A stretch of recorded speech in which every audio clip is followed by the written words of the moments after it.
All right, it is 7 o'clock. We will call to order our Tuesday, March 7th city council meeting. We'll start with roll call. Councilman Becker. Here. Councilman Johnson. Here. Councilman Schultz. Here. President Scheer. Here. Agenda item number 3 is public hearings. This evening we have none.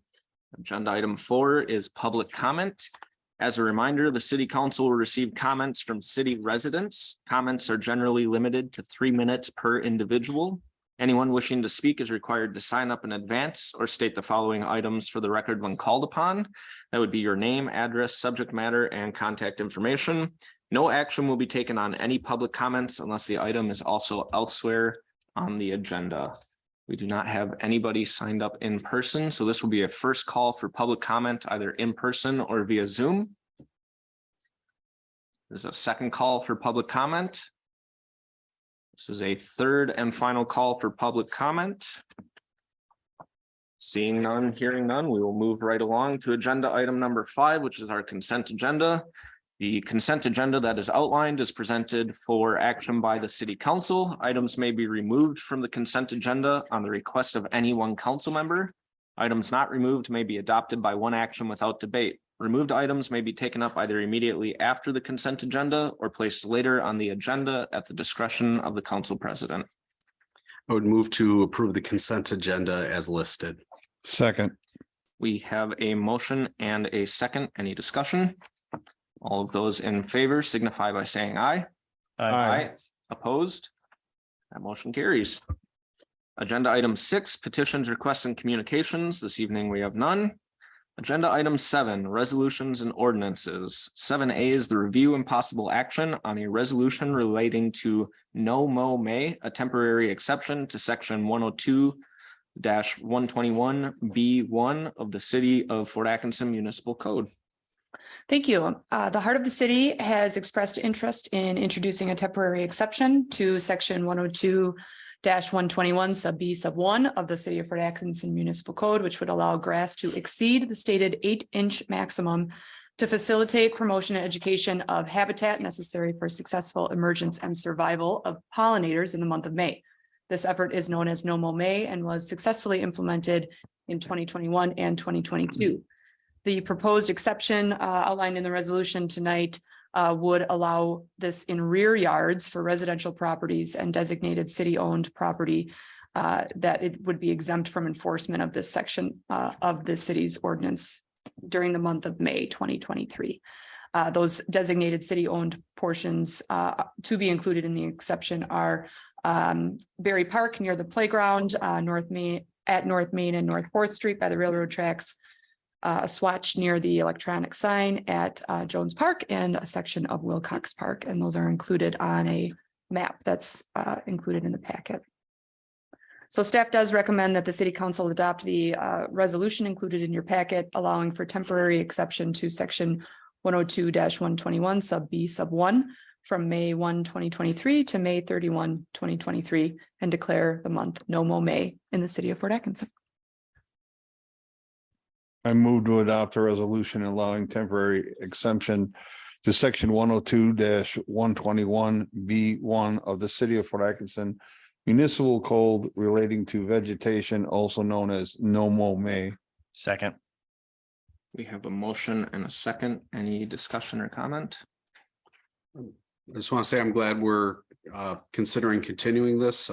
Seems like the last couple of years it's gone well. I don't recall hearing about any official complaints to the city about it. It seems like it's just a good example of something that residents brought forward as an idea, and happy we've been able to facilitate it. Likewise, we participate every year. Our rear yard definitely grows very quickly in the month of May, but it's for the better. So all right, we do have a motion and a second. All in favor signify by saying aye. Aye. Aye. Opposed? That motion carries. And anyone interested in reading that resolution, that is available on our city website. Agenda item 8 is reports of officers, boards, and committees. 8A is the city manager's report. Thank you. On Monday, we welcomed the newest police officer, Mitchell Bruss, to the Fort Atkinson Police Department and our city team. The swearing-in ceremony was well attended, and Officer Bruss was able to start on the job immediately as he is a lateral transfer from West Milwaukee. I continue to be very impressed with the culture and positive reputation that Chief Bump and our police department have created, which allows our community to benefit from experienced police officers who choose Fort Atkinson through the lateral transfer program. The fire department remains busy responding to all fire and EMS calls for service in our service area. Our full-time and volunteer staff responded to a water ice rescue on Lake Koshkonong late last week. Due to the quick response time, our staff training, and the resources deployed, the response was successful in that no firefighters were injured and both patients are expected to make a full recovery. The library board is in the early stages of creating a strategic plan for 2024 through 2026 as the current plan is wrapping up. Also, the library staff recently added an Explorer Pass for free admission to the Milwaukee Art Museum. So if people aren't familiar with the Explorer Pass program, it's a really great program that our library has. You can go and check out basically free tickets to the Milwaukee Zoo, the Milwaukee Art Museum, the Madison Children's Museum, and I think there's a couple other ones. And it really does, when you have a large family with a lot of kids, it really saves a lot of money. So go check it out at the library. The Horde Museum is preparing for the 61st Mary Horde Art Show. Part 1 features 847 pieces of art from kindergartners to 8th graders from all of the public and private schools in the city, as well as work from some of our homeschooled students. The show will open to the public between March 15th, will be open to the public between March 15th and March 25th. Part 2 of the Mary Horde Art Show will include art from high school students and from adults and will run from April 11th to April 22nd. Fun fact, museum staff and volunteers hand cut about 3,300 pieces of Velcro to hang all of the art for Part 1. So if you get a chance, head over there. Finance Director Michelle Ebert and I will be presenting the 2022 year-end financial report at the March 21st City Council meeting. So we have that to look forward to. And that is all I have for today. Thank you. Thank you. Agenda item number 9, unfinished business. This evening we have none. Agenda item 10, new business. 10A is the review and possible action relating to a proposal from Buckland's Tree Service for bulk brush grinding services in the amount of $9,300.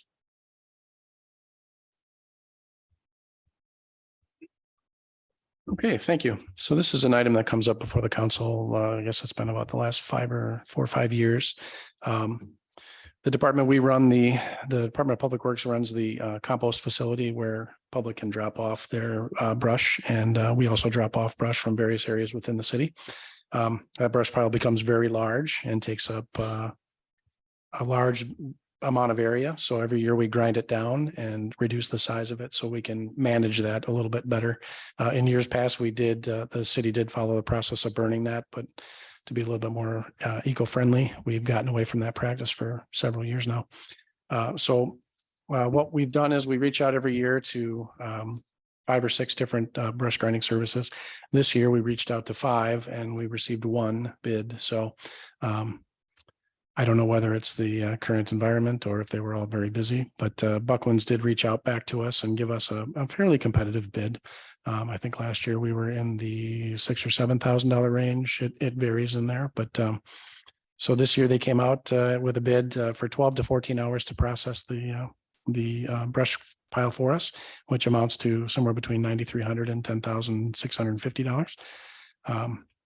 I think they can process that work in 12 hours. So we'll restrict them to 12 hours and $9,300. Staff recommends that City Council authorize Public Works Superintendent to execute the contract with Buckland's Tree Service in the amount not to exceed $9,300 for the processing of that compost and grinding up the brush.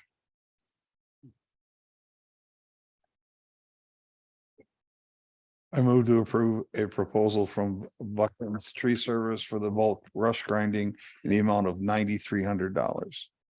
Second. We have a motion and a second. Any questions or discussion? All of those in favor signify by saying aye. Aye. Opposed? Motion carries. Thank you. Thank you. 10B B is the review and possible authorization relating to water utility department truck, trailer, and accessory purchases at a cost not to exceed $49,566. Good evening. Evening. As you can see from the memo, we had a van on order since July of last year, and due to the supply chain issues like everything else in the world nowadays, they can't give me a time, date, or anything when it's going to be delivered. So we kind of kicked this around between us and decided that a pickup truck is a way better way to go with an enclosed trailer. So we can put all our stuff on there and go that route. Griffiths has graciously said that they will not give us any penalty in the van. We don't just cancel, no problem whatsoever. So after some review and talk, we decided that this van, excuse me, the truck with the trailer we can have loaded up at our shop, sitting there waiting for a main malfunction, as we call it, our main problem. We don't like to call it main breaks, but we got our own little terminology, but have that set up, ready to go. So in a moment's notice, we can hook onto that, take everything that we need to that main malfunction, have our barricades in there, our clamps in there, everything ready to go. So basically it's just like, we're gone. No getting to the scene and all of a sudden there's this thing and say, we're missing this, we're missing that. So for productivity wise, it's gonna be a lot better for us. Safety wise, we can lift everything in the back of that trailer with the roll up ramps, like I said in there. No lifting, just basically drag everything up. So it's safety wise and productivity wise, it's gonna be a win-win both ways. Four-wheel drive pickup trucks, we can get up to some of the hills now, whereas that van was only two-wheel drive, and I think we're gonna struggle getting up to some of the walls and stuff with that. So, because well, 6, I don't know if we've ever been up there, it's pretty good grade getting up into that driveway up there. So, they said, truck wise, Griffith was the only one that could give us a price. I called the state procurement vendor. They could not give me a price. Andy reached out to the state. They never did return a phone call to my knowledge. I reached out to another dealership locally, never called me back either. So I feel that the 45,000 and knocked it down to 40 was a fair price.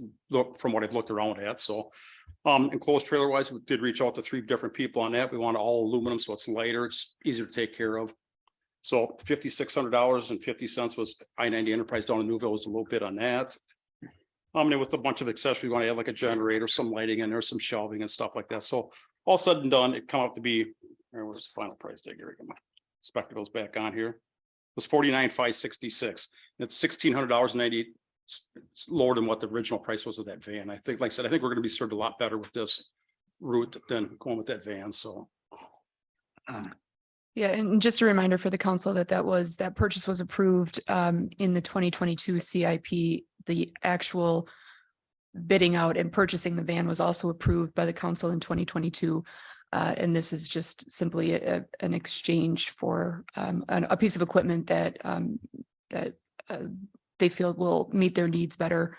It will also improve a little bit of safety. I don't know if you mentioned that, but Yeah, the safety factor, Yeah. not having to lift stuff over Yep. him. Picturing that van's gonna probably be that far off the ground. Yep. So I mean, try and lift that 175-pound pump in the back of that van. It's gonna be where you can just wheel right up that ramp and into the trailer. So. Like I said, on them cold winter days, everything's a little more undercover instead of in the back of a pickup truck too. So less chance of it maybe freezing in that trailer. So it's like win-win, I think, all the way around. So. Yeah, it was actually July 5th of last year that was approved through the council, that van purchase. So What's the lead time on these? sitting there right now, the pickup truck is, and the trailer, if I call them tomorrow, hopefully they didn't sell it, but if they do sell the trailer, it's 6 weeks for a new one. So Okay. I have a little in at I-90 Enterprise. I called the guy and I said, this probably gonna get, so if you could just leave it, maybe sit for a day. So, because I'd really like to get this done so we can get this, Yeah. because that truck that we're gonna replace is broke down again right now. Okay. So it's another $700, and I can't see sticking $700 in a $1,000 truck right now to basically get rid of it again. So. Yep. I would move to authorize the purchase of a truck, trailer, and accessories for the water utility department at a cost not to exceed $49,566. Second. We have a motion and a second. Any other questions, discussion? All of those in favor signify by saying aye. Aye. Opposed? Motion carries. Thank you. On to 10C, which is the review and possible action on roof replacement at the Water Utility Department office at a cost not to exceed $47,500. This once again, this is the maintenance issue. I can't talk tonight here. The roof over there is like 20 years old, and it knocking wood hadn't leaked till last week. We had that rain. All of a sudden I'm sitting there going drip, drip. And it's like, oh my gosh. So anyway, we had set aside $55,000 in last year's CIP for roof replacement. So reaching out to the different companies around here, that's another one. You can't get anybody to call you back on some of that stuff, but finally found 3 people that give me competitive bids. So obviously The first one was 68,423, then it was 65, but then Great Lakes Roofing, which really presented a good package to us. On a rubber membrane roof, insulating, put some more insulation on the roof, new flashing up top. I mean, pretty much apples for apples from the other two was 47.5. So I feel very comfortable with their bid and their work ethic. They've done a lot of work around town. If you could state that again, were there any local contractors that you? Nobody does a flat rubber membrane roof around here. Okay, It's kind of an animal all by itself, you know, it's just a lot, we have a lot more shingle roofs around here. The rubber membranes are kind of a bigger company item, you know, a bigger ticket item for Okay. some of them. So, yeah, I would have loved to, I did reach out to a couple, but that's just beyond their, you know, scope, I guess, is what you Okay. want to say, or What kind of square feet of roof is that? what is it, like 50-some thousand square foot, I think it was. I'd have to look back for sure, Bruce, and what the bid was. I don't think anybody really put the square footage on there. Maybe 56,000 might be a little bit of an exaggeration, so. I think that one of them says approximately 3,100 square Okay, feet. 3,100. That's the Pioneer, from the Pioneer Roofing. 600, I guess is what I want to say, not 56,000.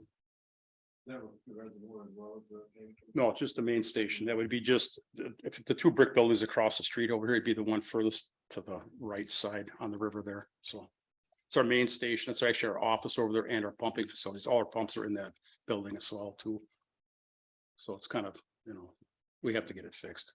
Our electrical's over there. So I mean, it's 20 years old. It's, like I said, it's everything else. It's a maintenance issue. So it's, and I think what happened now with the way the roof, the leak developed was the thawing and the freezing again this year. It's been kind of a rough winter and things with what we had cold wise and warm again, cold and warm again. I think it might took its toll on it. Roof. And it's getting bad. What's the life expectancy of the new roof? Probably 20 years again, plus that's what the old one is. It's probably just about 20 years to the date. I did find the original paperwork on it.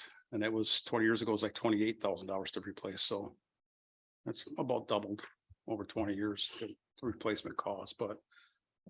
And that's, everybody does have this one. They both all come in, excuse me, all three of them came with like a 20-year guarantee on their material and a 15-year on everything else. So. Very good. Only we could take the old roof and get that over to DPW. so Tom would have slightly Well- fewer leaks. I say this in a bad way. This is what I'm trying to prevent so we can stay ahead of it a little bit. Yeah, appreciate it. again, I think it's always good to know that our city departments are asking multiple companies for competitive Yeah. bids, and this one is coming in under what we budgeted for. Which doesn't happen often. So Yeah, and I, like I said, I reached out to a bunch more, but some didn't call me back and always said it's just beyond their scope, so. I move to approve the proposal from Great Lakes Roofing to replace the roof at the Water Utility Department office at a cost not to exceed $47,500. Second. Motion and a second. Any other discussion? All of those in favor signify by saying aye. Aye. Opposed? That motion carries. Thank you. Thank you. Agenda item 10D is the review and possible action relating to selection of Grafe for a traffic impact analysis for the area of Banker Road at a cost not to exceed 20,000. Thanks. With the development that's occurring out in Banker Road, that I think we've all been kind of made aware of over the last month or so. The traffic impact of that is something we want to stay ahead of.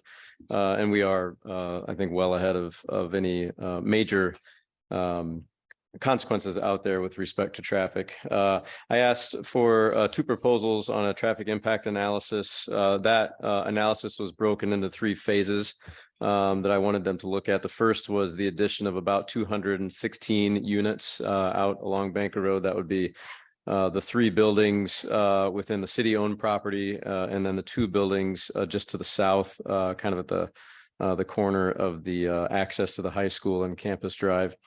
Then I wanted them to look at the addition of a new middle school out in that area with the potential closure of a portion of Campus Drive.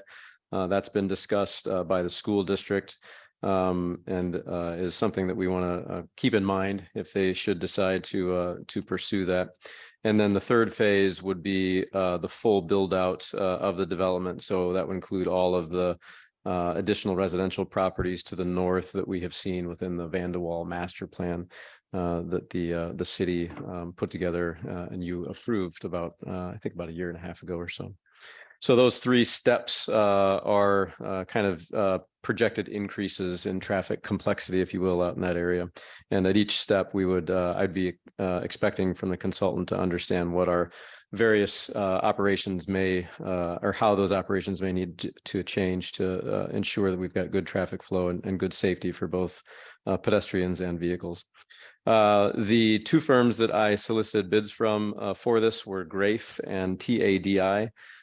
We have worked with both of them in the past, and they have provided a superior product for us. I have worked with a third firm in the past that I was did not invite to bid on this. I was a little underwhelmed with their performance, so that's why we only have two. Traffic study is a little bit of a unique aspect. So some of the firms that we deal with more consistently for water main design and sanitary sewer design, road design, they don't necessarily have specializations in that traffic control. So we don't work with these folks a lot, but they are specialists in what they do. The two bids that came back, roughly the same scope, so no major differences between the two in the approach. Grafe came in at $20,000 and TADI came in at $38,000. So I would like to move forward this evening with a contract for Grafe to perform that traffic analysis impact study. That will be funded through $110,000 roughly remaining in the budget, or I'm sorry, in the account that was used to borrow for the purchase of the 75 acres several years ago. So we have some funds in there that we can use in that same area for this continued development. I'd be happy to answer any questions that council might have related to this request. Not a question, more of a comment and observation. This has been obviously the talk on social media of how do you manage traffic in an area that already sees some heavy congestion throughout the day. So hopefully our constituents understand that as development continues to occur within this area, we are constantly looking at traffic and rerouting options and ways to make everything move smoothly and safely. So. Yeah, as you'll note in your packet, I think we've got several years before we see significant impacts associated with this. So although the buildings will begin to go up, hopefully within a year or so, we won't see major traffic impacts for several years beyond that even. Out of curiosity, what techniques do they use to measure the traffic? They used to use a lot of the compression hoses that you see all over town. That's what we're kind of used to, but now they're using cameras. And they're differentiating in the cameras between various types of vehicles. So passenger vehicles versus large trucks versus delivery trucks and things of that nature, and actually getting into quite a bit of detail, frankly, on some of the traffic patterns that occur. Oh, that sounds like much more good way to do it. Yeah, so wave as you go by because be on camera. Annie, one thing I liked about this is that it does look like we'll be looking at a few different scenarios for possible development down the line, including, you know, what does it look like when that full acreage is built out down the line, and if someday another school might be built in the area. So I'm glad that we're taking that into consideration, just considering the future ramifications. I think hopefully that reassures residents that we are trying to be proactive about looking at some of these things. Yeah.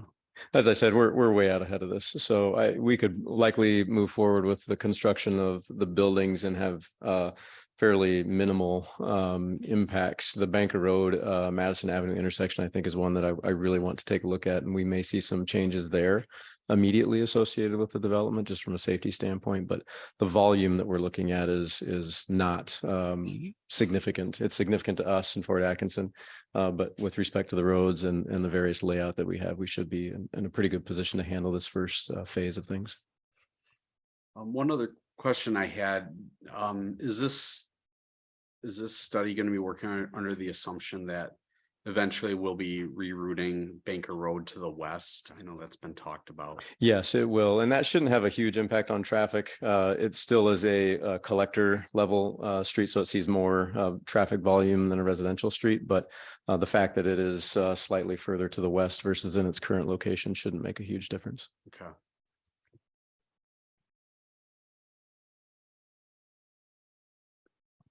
I'll go ahead and move to approve the selection of Grafe for a traffic impact analysis for the area of Banker Road at a cost not to exceed $20,000. Second.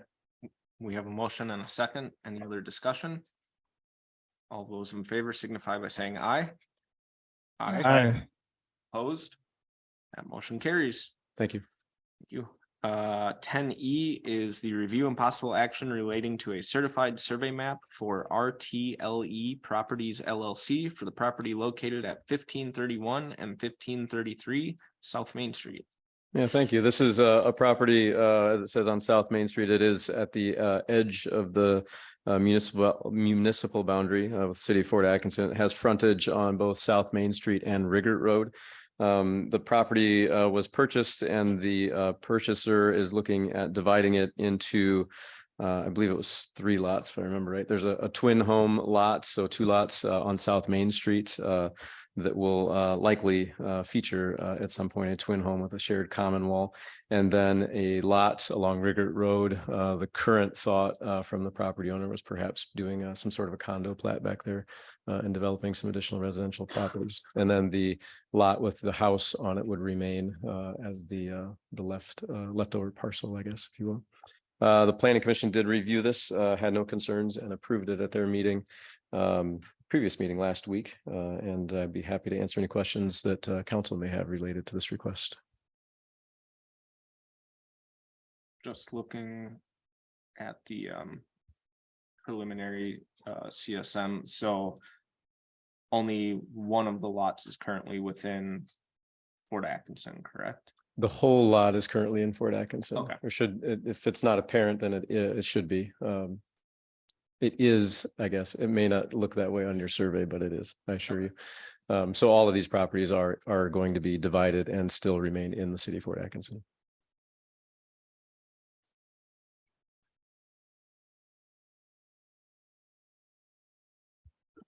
I move to approve the certified survey map for RTLE Properties LLC for the property located at 1531 and 1533 South Main Street, subject to the conditions included in the staff report. Second. Motion and a second. Any other discussion? All those in favor signify by saying aye. Aye. Opposed? That motion carries. Thank you. Thank you. 10F is the review and possible action relating to wastewater utility phase 2 improvements, project change order number 9, influent wet well concrete rehabilitation project update. Hello, everybody. So yeah, as you said, that's related to the concrete rehab work that was done during the wet well and conversion and covering of the existing wet well area to include our new screening equipment. The concrete was originally constructed in 72, 73. We knew that there would be rehab work down there, and I think we previously mentioned when we were here for the previous change order that we were expecting, that there would be some beyond the scope, and I believe we even maybe gave an estimate at that time, and it was less than that, but still, exceeding the scope of the work. Kevin Berg is here from Donahue to talk about this and also then give a quick update on the project and where we are today. The work was I think Kevin, I think we had included here some of the pictures he had. So the work was just completing that. The total was $54,682 for that additional work. I think we previously estimated it could be as much as 70,000, we thought. So all in all, it came in, under. But Kevin, you want to come up and he can definitely talk about the concrete work a little more better than I can. Yeah, thanks, Paul. So won't go through the whole memo. This one's pretty straightforward. We kind of talked about some of the aspects of this at the last update, which was all the way back in November, if you can believe that, was 4 months ago already. So yeah, that work has progressed really over that time period from November to now. Not this isn't the only thing we've been up to, but really kind of went as planned. Really went pretty straightforward, pretty well. Take any questions you have on it. Otherwise, there's really not a whole lot else to say. Really, the rehab work went completely as planned. Did some additional scope for some blasting and removal, a little bit additional scope for some added materials for build back and rehab. And then the coating system went on top of that. So kind of 3 levels of work. The first 2 needed some more than what the project bid had in it. And then the top coat went on as planned from there. So I think I don't know if this will, can I scroll with this? So, Yeah. Otherwise, I think if you roll down to like the third, it's that one right there. So this is, we'll go through this in the project update, but this is kind of a decent talking point for the content of this memo. I broke out the costs just for a rough estimate of who got paid what, basically. So about 70% of this change goes to the coating contractor for their added labor for removal and rehab. About 10%, 12% for the general contractor. They had some additional scope helping them, craning out material, disposing of things. There's about $8,000 in additional rentals. This work added about a week to the actual time to do this entire phase of work at the plant. And that required, we were under an influent bypass the entire time. So several large pumps, a rented system that the contractor had needed to be there about a week longer than they would have otherwise. And then just the contract allowance for markup and insurance, nothing more than what is allowed by contract to the GC. So grand total of about $55,000, just under 54,682 on a time and material basis. So we tracked all of their hours, supported by invoices, verified by our staff, Paul's staff, and the general contractor superintendent. So kind of a open shut deal. I think we got through it as efficiently as we could. And then as we have with all the change orders, an update to the overall project contingency fund, there's still $268,000 remaining there. We're about 40% of the way through that. We have about 40% of the contingency remaining, and the overall project is closer to 85%, I think, once we get there. So we're outpacing the contingency by quite a bit with knock on wood. Pretty simple work left, I would say. We're not underground and we're not a lot of unknown conditions moving forward. So I feel pretty comfortable with where we're at there. So with that, any questions on this? How long do we expect the rehabilitation to last? Is that something that needs to be done every 10 years or? So the actual concrete rehab should have a pretty strong life period to it, actually. So the work that was paid for in this change order is the base layers coming back to, if you draw the analogy of like drywalling your house, we basically patched the drywall and got everything sanded and ready for paint. And now the paint system that's on that is a high performance epoxy on the front, on the actual top coat layer.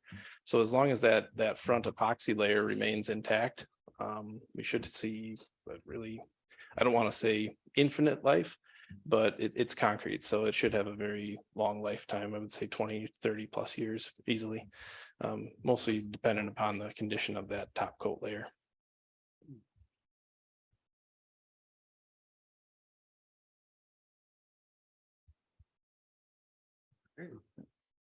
Well, appreciate the info and update.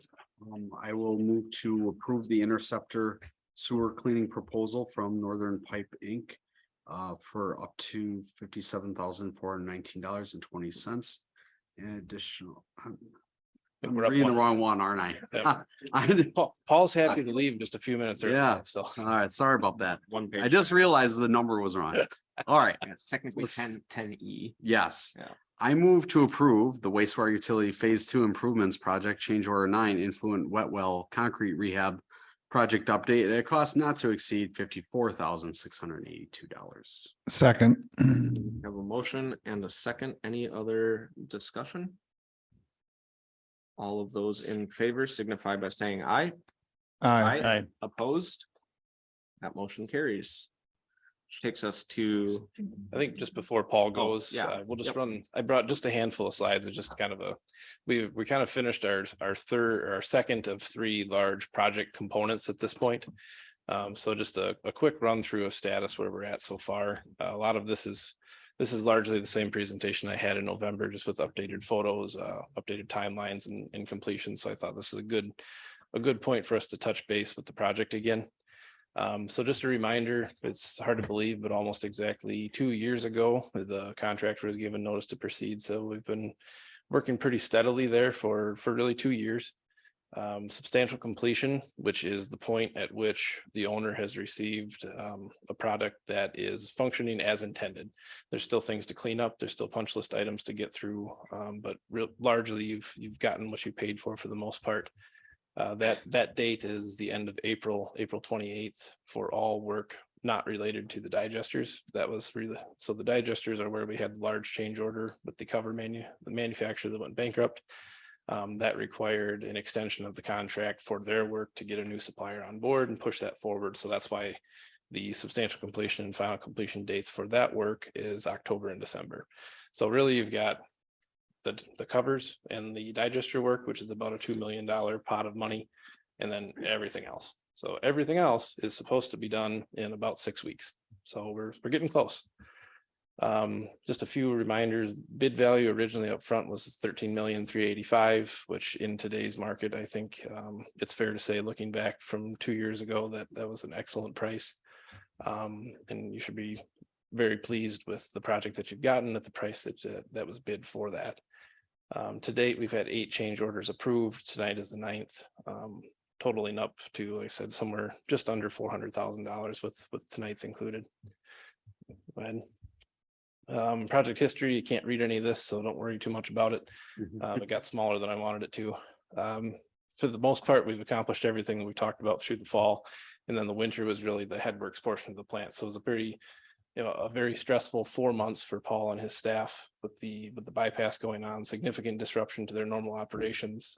They handled everything very gracefully and accommodated the contractor, and really have gone through everything about as well as we could have, honestly. So it's been a good 4 months. I want to make sure that none of us take that lightly. So that was. Can you turn on your microphone? So can I want you? to make sure none of us take that lightly. That was a 4-month period where we basically took all of the wastewater in the city and put it into mechanical pumps in the middle of winter and pumped it around its normal gravity flow path. So there was a lot of, the fact that we didn't hear anything about it was amazing. And there was a lot of work behind the scenes that went on.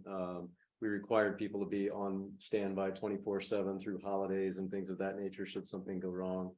And it was a huge effort that we really heard nothing about, thankfully. Because of Kevin and Paul. So let's not understate that. Yeah. Thank you. Thanks, Andy. I was not on standby, so I won't take credit for their work, but it was a lot of planning went into it, which I will take credit for.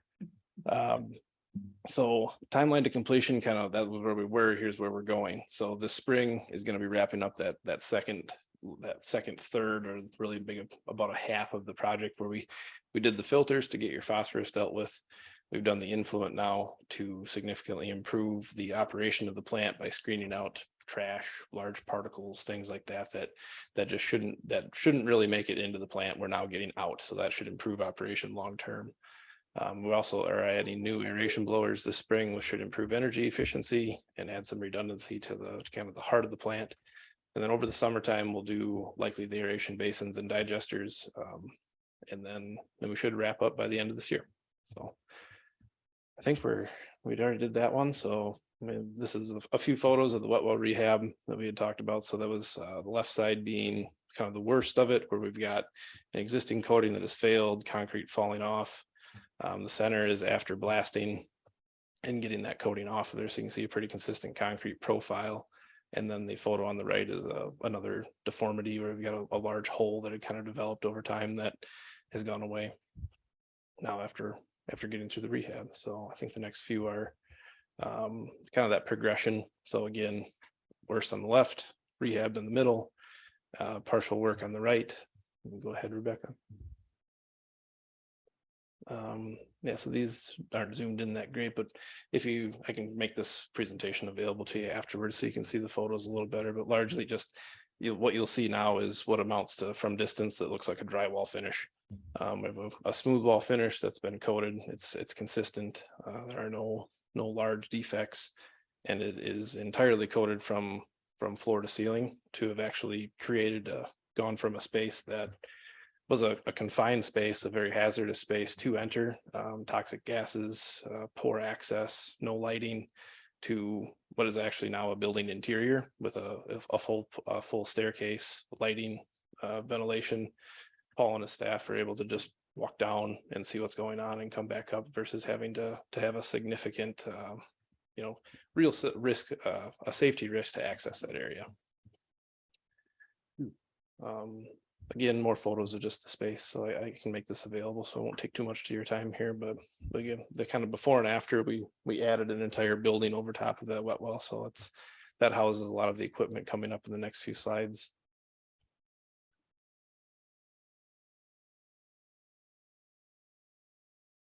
Perhaps.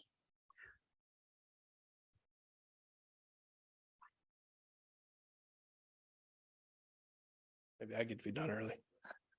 Oh, there we go. All right. Okay, so there's a different angle of the building.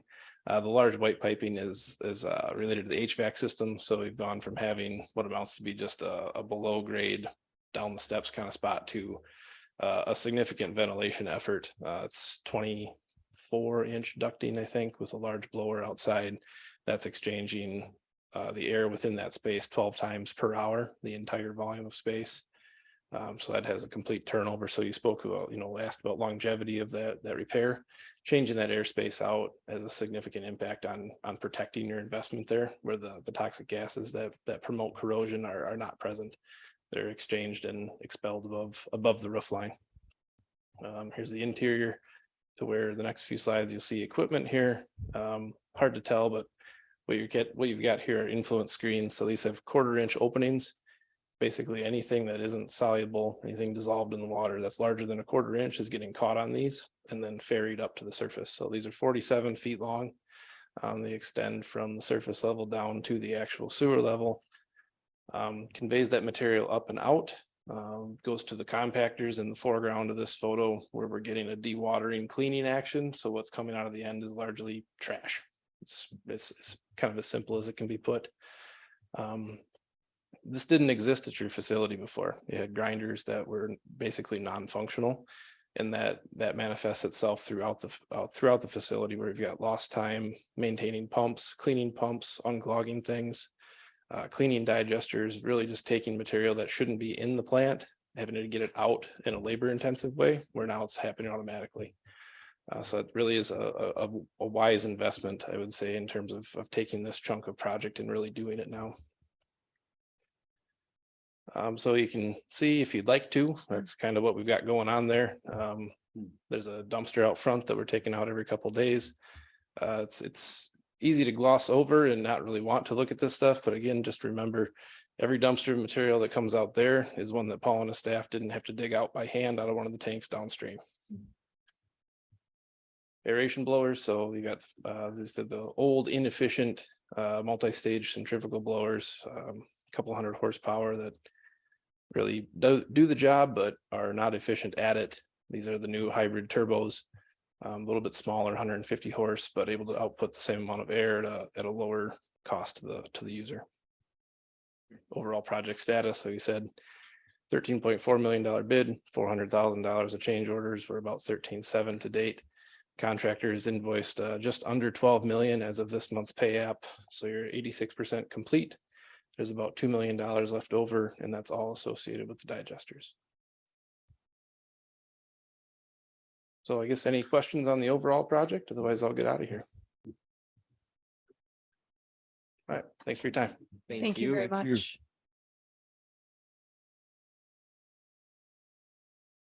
All right, agenda item 10G, which is the review and possible action relating to interceptor sewer cleaning by Northern Pipe Inc. for up to $68,884.20. So Kevin mentioned the bypass that we had in place for 4 months or so. That involved 3 pumps being placed in the interceptor sewer just north of the influent wet well. Those were partially submerged in the interceptor, and then the interceptor was also allowed then to back up a little bit to use that level to submerge the pumps and be able to allow them to pump the bypass flow around the wet well. Part of that was expected that we would have debris that would have been possibly deposited in the interceptor during that time with those pumps, basically sitting in the partly in the flow. They weren't on the bottom, they were just in the flow line. So partly it was expected that we would have debris that we would have to clean out after that time. But then also that interceptor sewer has been in place since 1972. And because of the size of that, it's 42-inch pipe. The city does not have the capability to clean that large of pipe. So that line has never been cleaned since it was installed. So most of the debris that was there was existing debris during that time period. So we contacted 2 contractors that we had recently used in in projects around in the city. Other things, two companies that are more than capable of cleaning that type of interceptor sewer. We had visits from both of them. They came and looked at the project, discussed, had any questions they had. We ended up receiving only 1 proposal back from Northern Pipe of Green Bay. Theirs includes also doing some bypassing while they're doing their cleaning. It includes vacuum the debris out. It includes televising, manhole grouting. Their proposal was attached. And then, as I said, we did not get a proposal back from Vision Sewer of Pewaukee. They have done work in the past for us, but either they're too busy or there's a lot of unknowns on this. With knowing how much debris would be down in the interceptor, how long it would take, with the kind of leaks in the manholes for grouting. I think Northern Pipe just put in a lot more work in working up their proposal. So we have the one price from them at $57,500 or $419.20. And also, because if you looked at the proposal, some of those items are estimates. The estimated amount of materials, 50 tons. So their price is based on that. If there's more, there will be a larger cost to go along with that. Same with the possibly extra manhole grouting. We want to look at the manholes that they'll be doing grouting in, but we want to be able to look at a few other manholes in that area if possible. Depending on the amount of grout they use, they're estimated again how much grout they would use. So we have asked for $11,465 in reserve to cover extra materials. It could be possible that, it could even be beyond that. I would be surprised. We're going 2,000 feet. That should be more than enough, but anything else that would pop up, we would continue to probably, we wouldn't stop the project. We would continue and give them permission to continue and finish the project. So if there was anything more than that, it would more or less, we would come back like we would with a change order, with the work having been done. But we, as I said, really don't expect it to be more than that. Unless it's, it's possible it could take more time, but we'll see. They gave a pretty good allotment of time to do all this work. So I think we'll be okay with that. So we're asking for the $57,419.20 with an additional $11,465 in reserve to use if needed. Well, I will go ahead and make the motion again to move to approve the interceptor sewer cleaning proposal from Northern Pipe Inc. for up to $57,419.20. An additional $11,465 in reserve for unexpected conditions during the project. Second. We have a motion and a second. Any questions or discussion? All of those in favor signify by saying aye. Aye. Opposed? The motion carries. Thank you. Thank you. Takes us on to agenda item number 11, miscellaneous. This evening we have none.